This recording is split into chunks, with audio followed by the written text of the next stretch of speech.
नांदेडमधील सिडको भागात एक धक्कादायक घटना घडली आहे।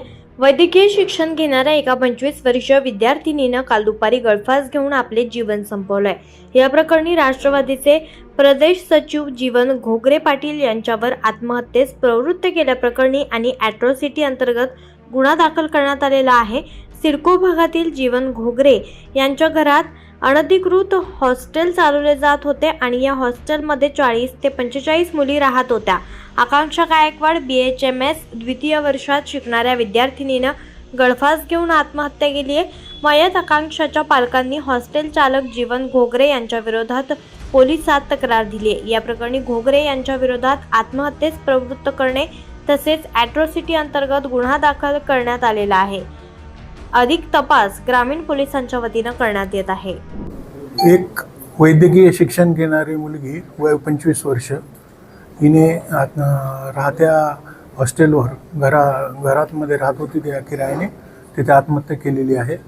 त्याचं डॉक्टर PM केलेलं आहे आणि हँगिंग म्हणून सर्टिफिकेट आलेलं आहे। पुढील तपास फिर्याद घेऊन गुन्हा दाखल करण्याची प्रोसेस चालू आहे। मुलीच्या पालकांचा आरोप आहे की मेंटली आणि सेक्शुअली हॅरॅसमेंट झालेली आहे मुलीची। ते आता तपासात होईल पुढं सगळं।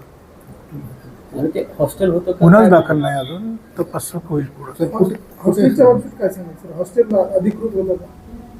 नाही, ते पूर्ण तपासात निष्पन्न होईल ना सगळं। आता काय कुठल्या एरियात हॉस्टेल हडको ज्यांचं जे हॉस्टेल वसतिगृह होतं ते त्यांची काय राजकीय पार्श्वभूमी आहे का काय?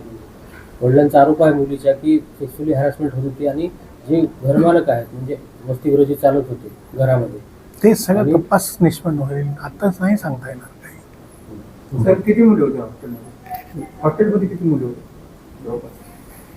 किती आहेत मुली? 40-42 40-42।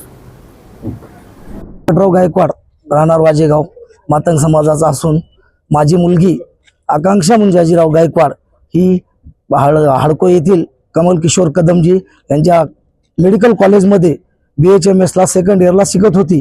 त्यांच्या शेजारी जीवन घोगरे पाटलाची बिल्डिंग आहे, ज्या बिल्डिंगमध्ये ती क्वाड बेसिसवर किरायानं राहत होती आणि तिथून शिक्षण करत होती।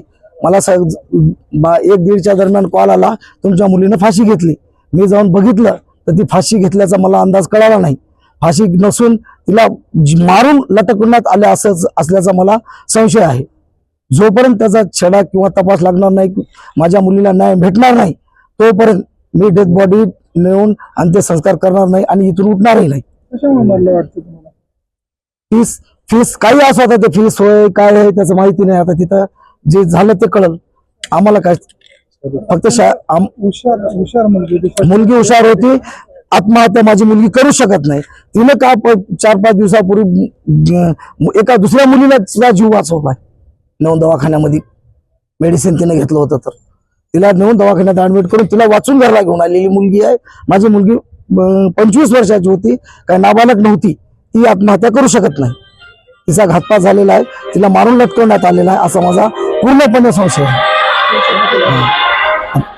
आता ते जे जीवनराव घोगरे यांची बिल्डिंग आहे, त्यांच्या बिल्डिंग मध्ये कोण आलं कोण गेलं काय गेलं आता आम्ही तर तिथं राहत नाही। त्या बिल्डिंगच्याच आता जे आहे ते प्रशासन जे बी आहे त्याचं ते त्यांनी बघून तुमच्या पोलीस स्टेशननी चौकशी करून जे गुन्हेगार आहे त्यांना गुन्हा नोंदवून आम्ही मातंग समाजाचे आहोत। जाणून बुजून झाल्यासारखं झालं, आम्ही दलित समाजाचे आहोत। जोपर्यंत त्यांच्यावर अॅट्रॉसिटी कायदा गुन्हा दाखल होत नाही तोपर्यंत आम्ही बॉडी ताब्यात घेऊन अंत्यसंस्कार करणार नाही।